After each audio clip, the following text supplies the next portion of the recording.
There are 84 men alive today who are recipients of the Medal of Honor. Around here, we have the great honor of working with one of them every day. Retired Army Colonel Jack Jacobs is among our military analysts. We're honored to have him as a friend and family member. Most of us who know Jack know his combat story in Vietnam, how he came home badly wounded. But for Jack, the story really never had an end. He wanted to return to that battlefield where his actions saved so many lives and where he nearly died 4 decades ago.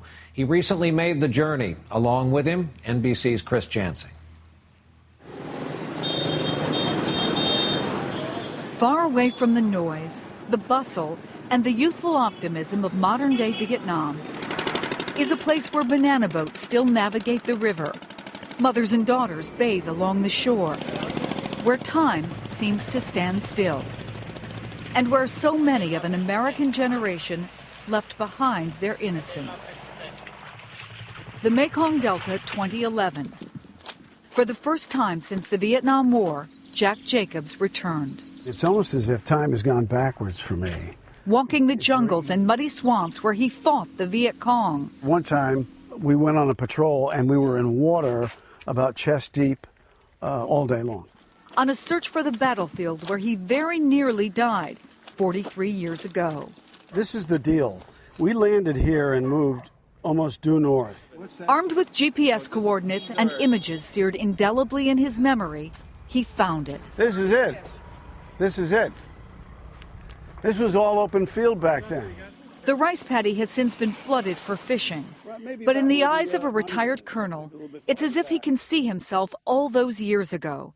A 22-year-old first lieutenant caught in an ambush, seriously wounded in a hail of devastating machine gun and mortar fire. I wonder, as you stand here now, Jack, if you can hear what you heard, smell what you smelled that day. Does it come back to you? Oh, sure. The crack of rifle and machine gun fire and the explosions, one of which wounded me. You don't even hear it. It's so close. Feel a rush of warm air and get lifted up and so on. I was surprised initially. I thought that it was a mistake. I wasn't supposed to be wounded. It always happens to somebody else. And you reach up and you've got a hole in your head. Right. And you're convinced it's not happening. And then you realize it really is happening. Bleeding profusely, blinded in one eye, his hearing permanently impaired, Jacobs went back onto the battlefield again and again and again, saving 14 lives that day until he collapsed and was medevaced unconscious to a military hospital after a harrowing rescue. For conspicuous gallantry and intrepidity in action at the risk of his life, Jack Jacobs was awarded the Medal of Honor by President Richard Nixon. Danger does not make heroes, it finds them. It found Jack Jacobs on March 9th, 1968, all 5 feet 4 inches of him, with shrapnel in his head, ammunition flying.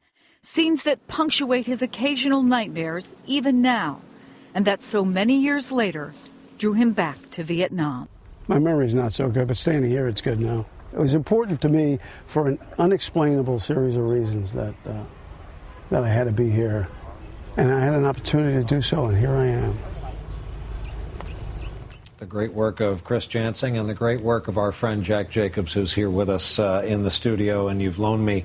There's a palpable power that comes off this medal, the Medal of Honor. Jack, I get to hang out with you guys. I know the answer to this, but when people say to you, better you than me, because I couldn't have done that. Well, but everybody could do that. You know, when times are really difficult, we fight to preserve the Union and we fight to accomplish the mission. But most of all, we fight for each other. And if you ask anybody who's ever fought anywhere for this country, he'll tell you the same thing. We're all fighting for each other. How much did the ultimate outcome of this war get to you, matter to you? How much does it matter to you to this day? Well, it matters, of course, in a larger sense. I like to think that I'm a student of history, and what happened before has a lot of effect on what will happen in the future. But in the end, when I think about the war, I think about my friends. Friends of mine who didn't come back, friends who got badly wounded, people I served with and fought with. And that's what matters most. Almost 60,000 names on that wall. I promise to give this back.